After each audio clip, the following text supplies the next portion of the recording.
this game is over a decade old and has been out for like a year. But spoilers ahead. All right.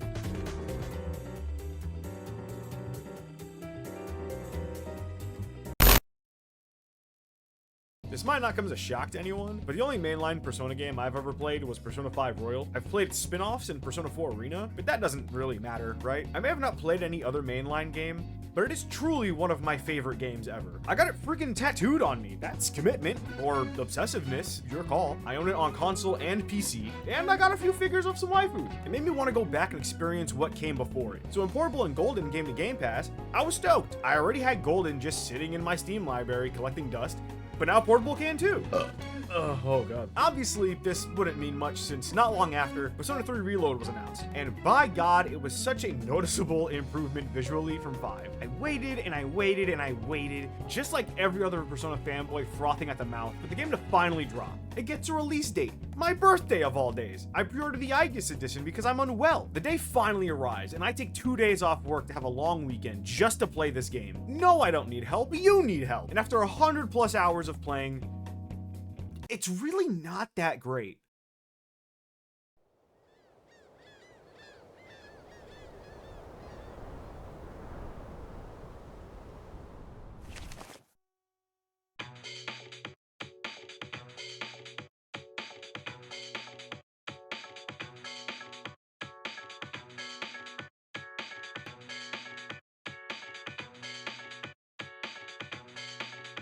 Remix. I can see you do it.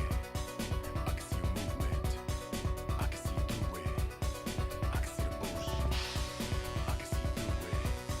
I can see your movement. I can see you do it. I can see.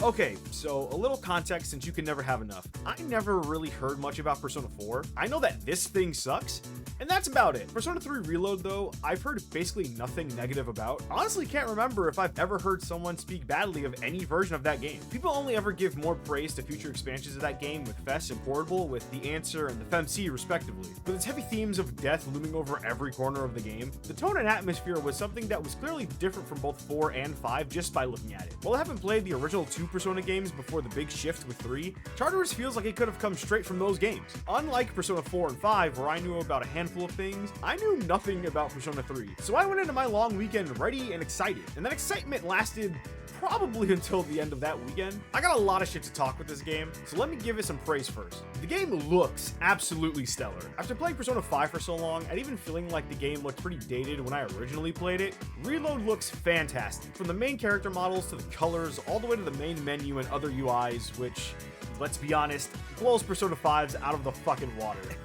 You see what I did there? My only gripe is the random NPCs. They look like they were ripped from 5 and were given a new coat of paint, but when all the main characters were given such a noticeable facelift, it's a little jarring looking at them side by side. I think it's worth mentioning, but it's pretty minor, all things considered. The voice acting through the entire game is on point. Originally, I thought everyone in C's sounded more fitting than the original cast, but honestly, I think all the new voices are so much better, both in how much they fit the character and in their performances. Though it's hard to hear Mitsuru without hearing Sai, she's basically playing the same kind of character the same way. Also, I love Alex Lee, but I don't really feel like his voice fits Makoto very well. Granted, it's not like he's doing much other than saying a few words and some grunts, but still. Ryoji though, he killed it. Everyone else, 10 out of 10. Even some social link characters are standouts. Maiko sounded adorable and the performance sells how actually gut-wrenching her story feels. Tanaka sounds like a true dirtbag. Akinari sounds weak and hopeless as he should. And Yuko just flat out has the best performance out of any social link. And I'd even say one of the best performances in the whole game. Shout out to that one lady in the crafting shop, by the way. Kawakami, true supremacy. But aside from a couple other things, that's unfortunately all the positives I have for this game. Once everything else comes into play, it starts to dip in quality real fast.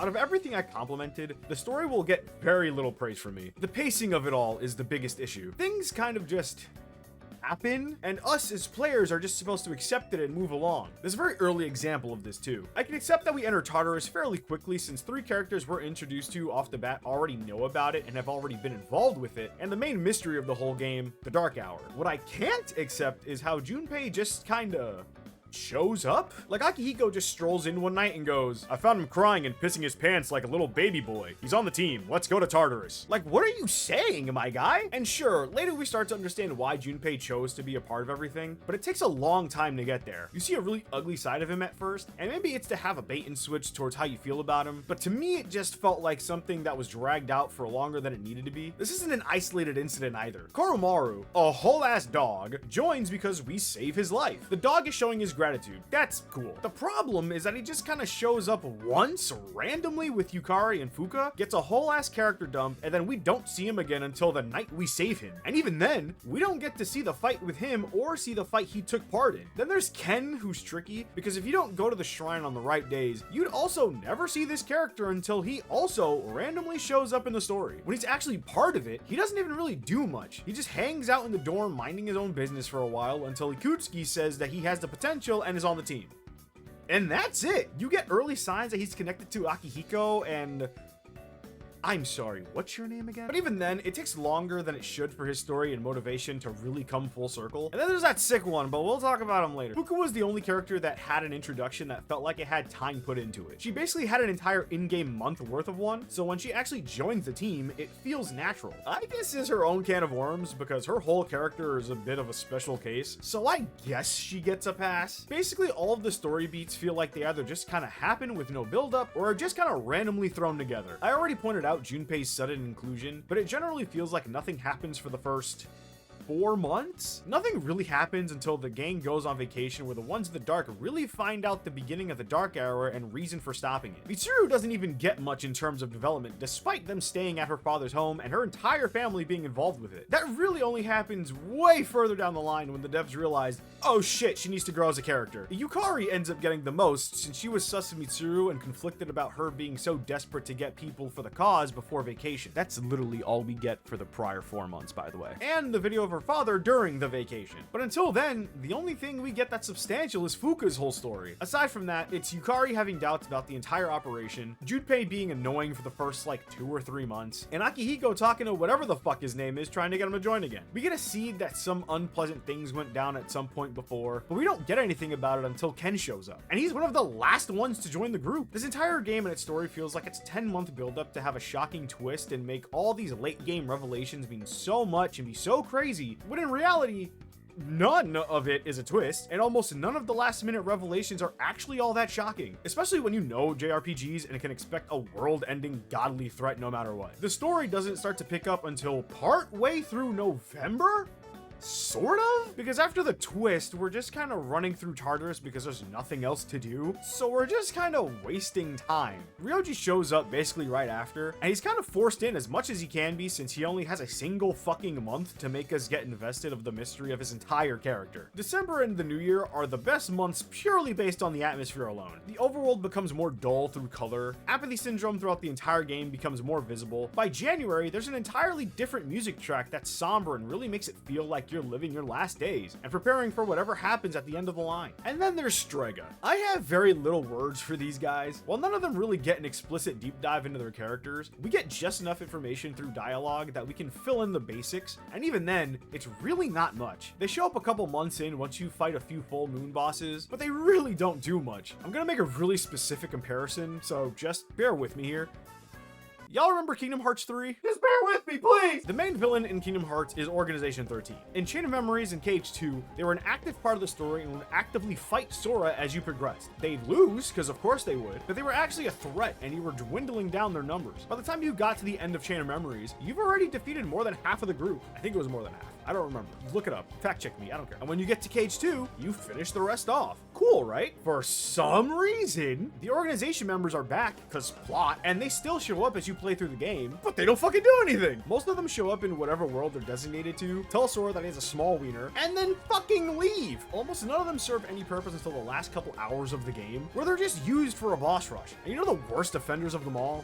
Pete and fucking Maleficent. They show up 3 times. In the beginning, to tell Sora that he's a small wiener, once in San Francisco to do whatever the fuck they did. I don't even remember who they talked to while they were there. And then one more time at the end of the game. If they show up more than that, then it goes to show how important they really were to that game.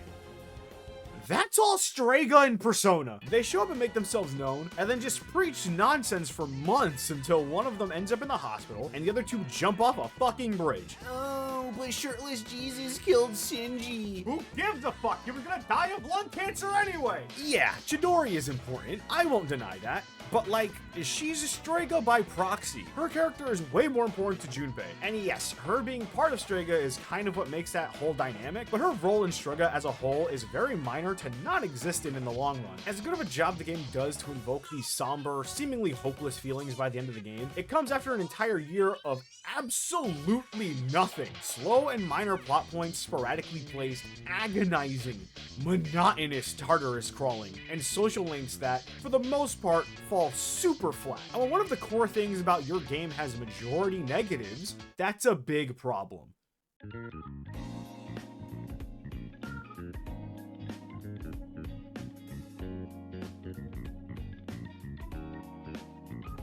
The main characters in this game aren't exactly one note, but maybe like 3 note. Everyone falls into an archetype, but they have a little more underneath them. It's just not a lot. Yukari is the popular pretty girl, and for the first bit of the game, she's a huge skeptic about the whole mission, and it's a valid feeling. Once she gets past that, all that's left is the fact that she doesn't really know how to deal with Mitsuru, and that takes fucking forever. Other than that, she's kind of just a bitch, mostly towards Junpei, and it's usually uncalled for. Every possible chance she can take to shit on him, she does, and it got to the point that I was genuinely wondering why she was like that. I never get an answer, because of course I don't, and even when the entire group is facing death, she still finds a moment to slide in a jab. Her social link is also not great. I think it tries to paint her as a better person than she actually is, and you get a deeper dive into her problematic relationship with her mom, but it really doesn't do enough for me to excuse her behavior throughout the normal story. I love her design. She's obviously one of the best party members, but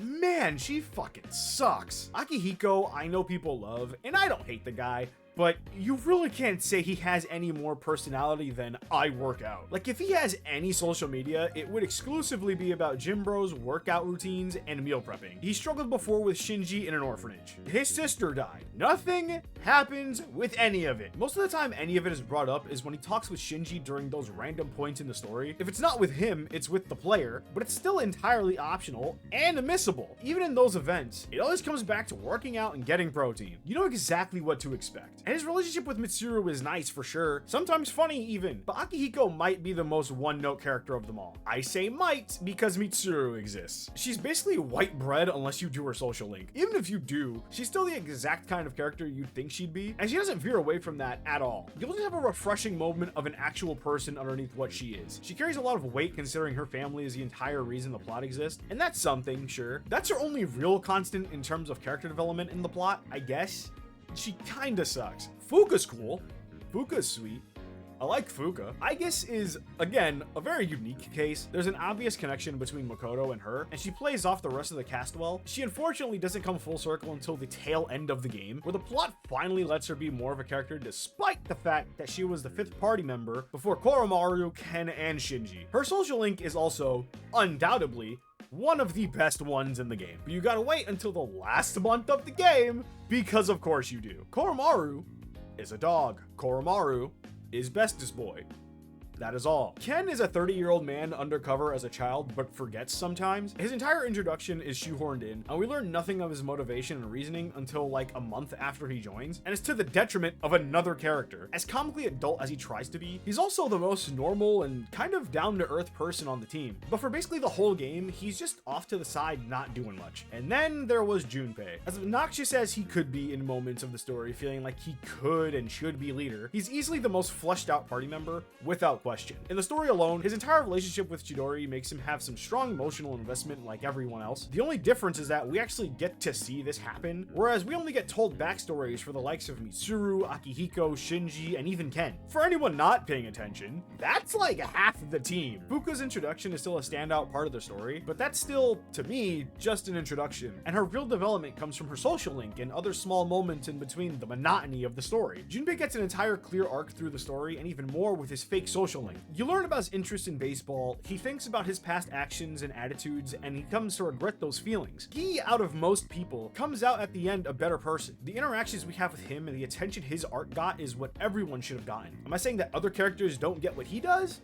Not entirely. Mitsuru reflects on her family's past and the responsibilities she feels like she has because of it. Yukari wants a better relationship with her mom, but she's scared. Akihiko wants to make sure he's strong enough so the past doesn't repeat itself. Aigis, Jesus Christ, Aigis, you deserve to be in a better game. The seeds are there. They just aren't there enough. For some reason, the game just doesn't want to give you a meaningful arc for the people who are supposed to be the most important, or equal arcs for that matter. Character moments in between the bigger plot points feel very small, and because I have such a hard time connecting or feeling for these characters because of the half-assed writing, I don't feel anything for those moments. I feel for Yukari sometimes, but again, she just has a bad relationship with her mom. Her dad's death and everything around that feels way more important to me. And that gets resolved twice. Everything extra about her, I don't really care about since she's just kind of a bitch. I feel for Fuka to an extent because she really just wants to feel useful and accepted, and I only feel for Akihiko once when someone dies because the voice actor sells the fuck out of it. And since I mentioned it, I might as well talk about the writing, and I'll throw in the social links here too. Pacing and writing go hand in hand with storytelling, and this game's writing feels dated as fuck. A lot of it is very one note, and when it comes to the story or social links, the important stuff feels like it's something tacked on like it was an afterthought. For the story, moments like Akihiko talking with Shinji happen with seemingly little to no reason for when it happens until Ken joins Seas. Strega?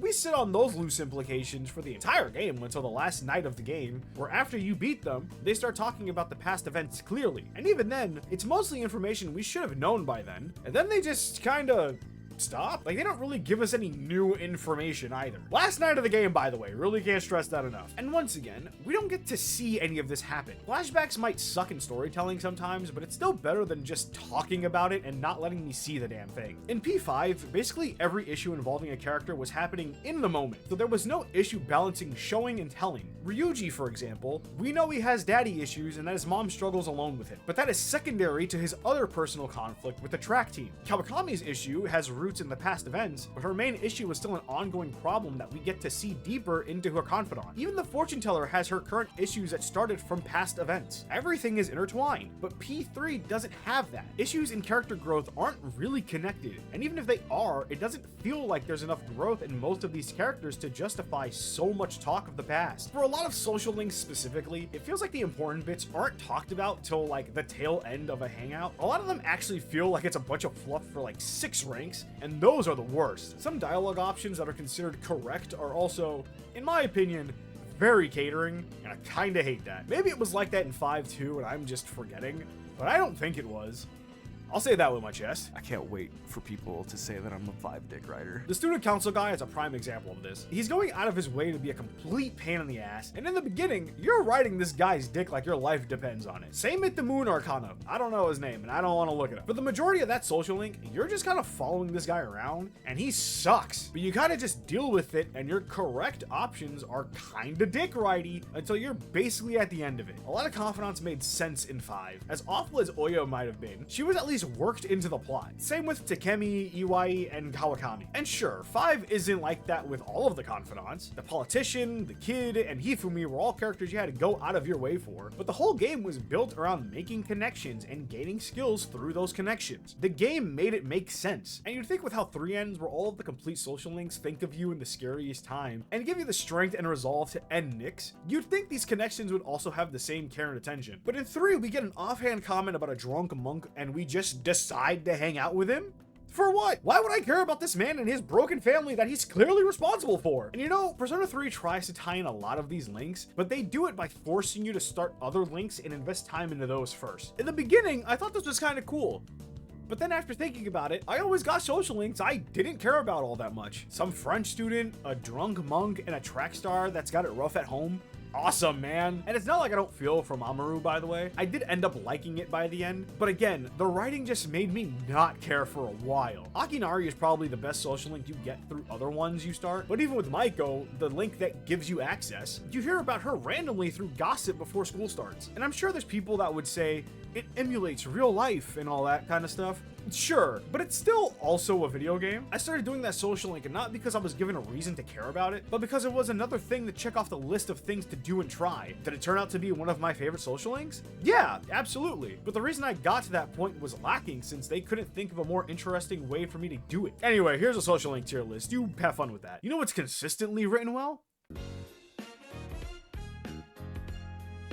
You know what the problem is with it? The writing is so noticeably better, it stands out so much that it makes everything else as bad as it does. These events are new to Reload, partially since there's no FemC, so they needed a way to give a side story to the male party members. So instead of just giving them a social link, or even just slightly changing the ones that already existed, they made this new thing. And it's great! These events are where Akihiko gets a lot of his past fleshed out, or at the very least is given more context. Ken gets to be Ken more, I guess. His was alright. But this is where you get the real personal conversations with Junpei too. Even the voice acting feels like it's being taken in a different direction with notably more calm and serious performances. It really makes you think if some of the original script was changed, it wouldn't feel so boring. That's not even the only thing though, since everyone gets them thanks to characteristics. Spend enough time with others doing something specific like watching TV or tending to the roof plants, and you get a characteristic for them that affects how they perform in battle. And since I don't really know where else to put this, I might as well address the man with 2 bullet wounds who's dead on the ground. Shinji, to me, is a character that,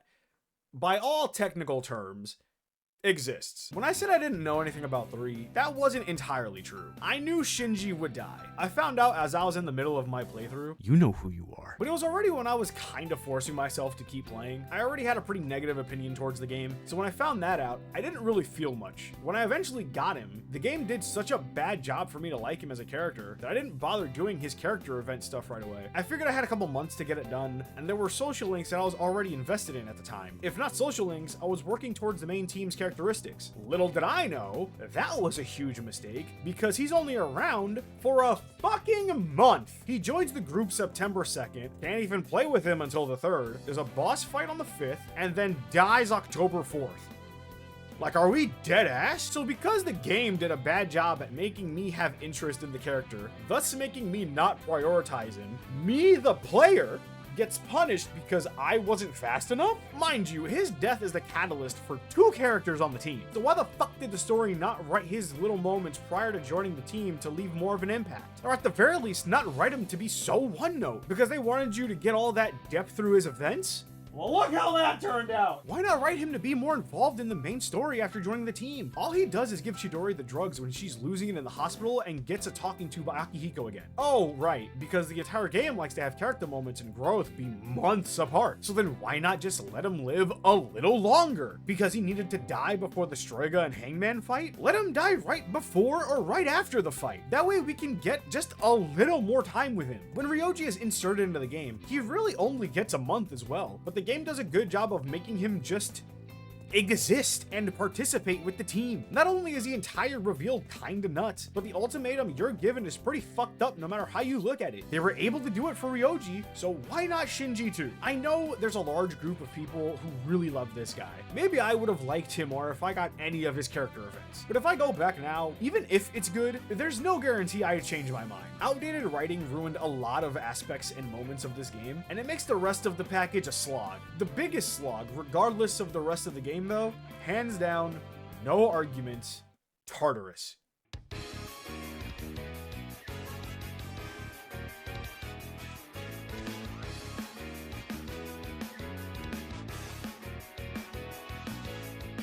This place sucks so much dick.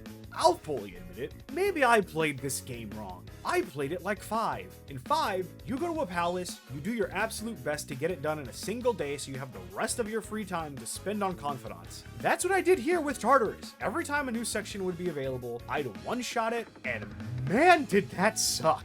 Tartarus very quickly became insanely monotonous. Randomly generated floors, and every few floors there's a mini boss that's either not that bad or gimmicky as fuck. And when you play it straight for like an hour, with basically no other kind of gameplay loop in the mix, and that one looping track, the experience loses its charm really fast. I think around the time I got either Mitsuru or Fuka on the team, I was already dreading going to Tartarus. And I say that I maybe shouldn't have done it that way, but when you're not broke and you know about the vending machine refresh every Sunday, you'll be good on items to recover your SP pretty consistently. And if you don't open many of the white chests, you can just go to the ground floor to recover your entire team's SP and health. By the end of the game, I hardly used up any of my actual good SP items, so there's no reason I couldn't do a Tartarus section in one night. Then there was the material grinding of it all. Again, maybe this was just a me thing, but when I see really good weapons and armor, I'm gonna want the really good thing. So yeah, naturally I try to get the materials to craft said thing. And I'm really only talking about gems here. Once I got to the dropped items from fused personas, I threw my hands up. I ain't got time for all that. And yeah, gems get easier to obtain the further you get in the game, since you can just start buying a lot of them,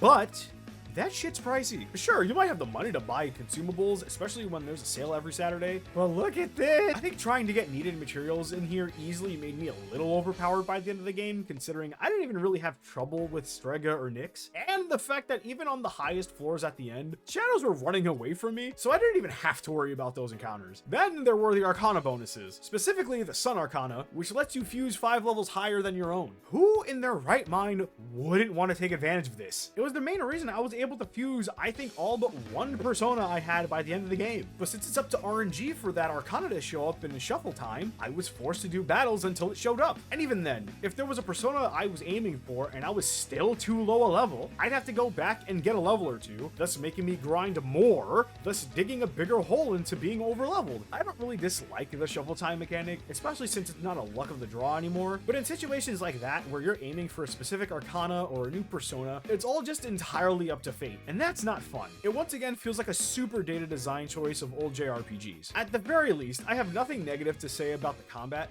That shit is butter. I know some people don't like the new Theurgy system since it makes the game easier, and I have two things to say about that. One, some of the Tartarus bosses and Monad bosses are harder than some Full Moon bosses. Straight up. If it's not harder, then they're straight up way more annoying. So Theurgy makes some of those fights just a tad bit more bearable, especially if you have a noticeably bad team comp for a fight. And I can fully see people making the argument that that removes any kind of interesting strategy a fight might have and removes problem solving to a certain degree. That leads into my second point. Don't use Theurgy. Just don't fucking use it. It's really that simple. It is an optional mechanic that you never have to go out of your way to use. It is a tool in the video game that you may make full use of if you want to or not. And I swear to God, I don't want to see people going, well, if it's in the game, why wouldn't I use it? Because we should be past that kind of mentality. With all of the self-imposed challenges that people come up with in video games nowadays that straight up dismiss the use of certain items and weapons and all the likes, there shouldn't be any issue to just not use one mechanic you don't like. In Kingdom Hearts 3, I fucking hated the attraction abilities. They felt overpowered, were usable way too often, and actively got in the way of me using my other abilities that I had more fun using. So I just stopped fucking using them. And when the Remind DLC came out with the cheats, I straight up turned them off anytime I started a playthrough. Theurgy shouldn't make this game worse simply by existing. It should be a worse game because of all the other shit I talked about already. The one valid complaint I've seen about combat is how you can't use any weapon as Makoto anymore. That kind of blows. That makes for way less creative and freeform team building, but everything else is fine. Y'all should be complaining about booty ass Tartarus. I can't believe people like that place. My God.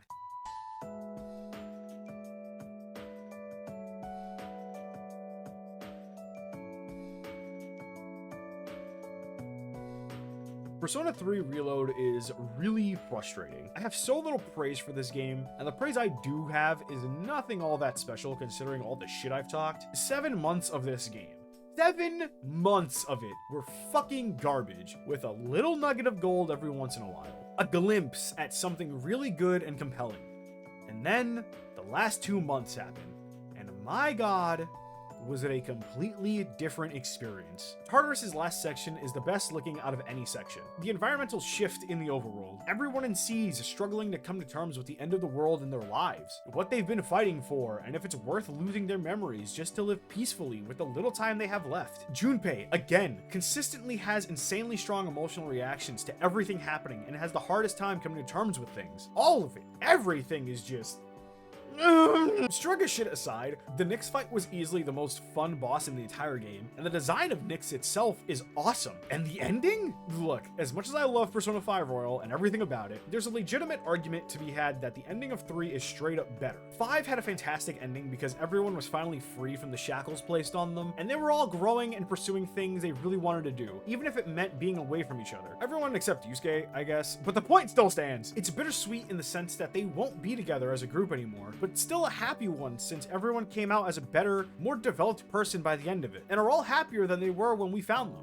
3 is just bittersweet, but in the context of the game's major theme, it just works. But putting that aside for just a second, I love the little epilogues all the completed social links got, even if I didn't really enjoy their thing. There's something about getting a letter from Mamoru and knowing that he's content with his decision was just really nice. Seeing Chihiro go from this timid and borderline silent girl to someone who can be more confident in making her decisions and doing things on her own is, again, just really nice. The fact that Michael's dad was just hanging out and we got any update about her was a welcome surprise, and Akinari's mom being in the place where he'd always be to talk about his final moments, and for her to learn about the book and story he made before he passed, it was an ending for you and her. Every female party member's final moment was also pretty nice. Nothing special, I don't think, but it was nice. And Yuko was adorable till the very end. I love you. Also, the end of the Maya social link is probably the best thing that happened in this entire game. I genuinely felt the most joy watching the end of this than I did any other part of the game. This shit was hilarious. But the end. The very end.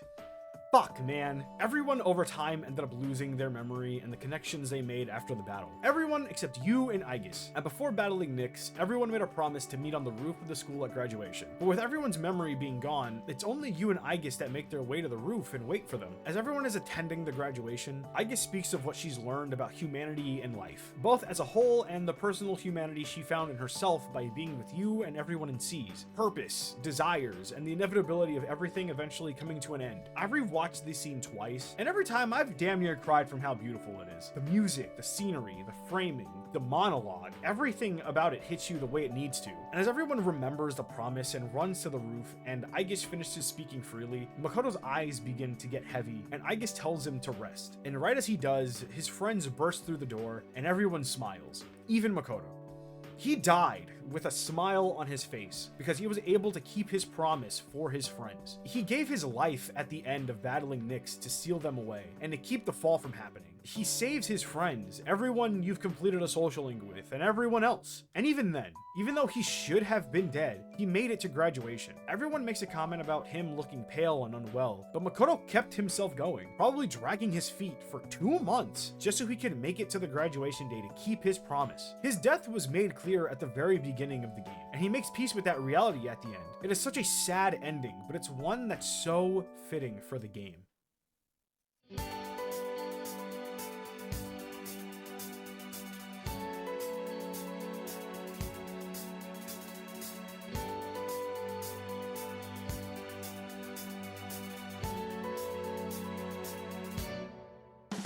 You wanna know what the saddest part of it all is, though? As good as this ending is, hell, as damn near perfect as it might be, it doesn't save the game from being as bad as it is. The ending can't simply overshadow the countless flaws this game has, and how relentlessly slow and boring and repetitive the majority of the game was. It's such a shame that a game that focuses so much on life and death is just boring.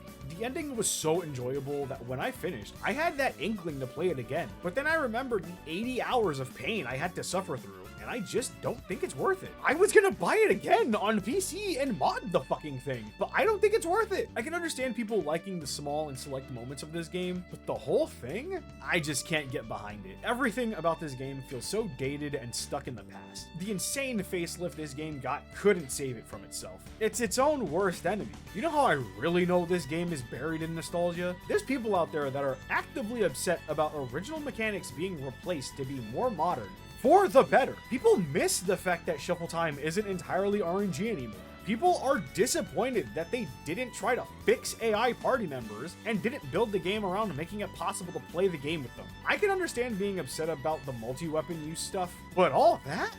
Really? Everyone is different. For me, it doesn't matter how good a game's theme is if the experience isn't fun. If the game had a level of care the last 2 months did for the entire game, it could easily be like a 9 out of 10 game for me. The game is beautiful, the voice acting is solid, the ways that death is given different perspectives and is portrayed, there's plenty there, but with the game being how it is, it can't be more than like a 5 out of 10. If I learned anything from this, it's that Persona is a game series that seemingly gets better with every new installment. I'm not unaware of some of the character issues with certain individuals in 4, but I've been playing it on and off a few months after beating Reload, and it was instantly better. Like, so much better right off the bat. The pacing is so much better, things are connected and flow with each other a lot more smoothly, and even social links that aren't directly in front of your face or connected to the story are implemented in a much more natural and believable way. It straight up does everything better. I think I'm like halfway through it, and I would already much rather recommend 4 Golden than any version of 3. The answer is going to be DLC, and I do plan on playing it. I've heard mixed things about it, but at this point, I won't pay mind to any of it. Clearly, nobody can be trusted. If the answer is at any level of quality the last 2 months or the ending of base game, I'll be happy,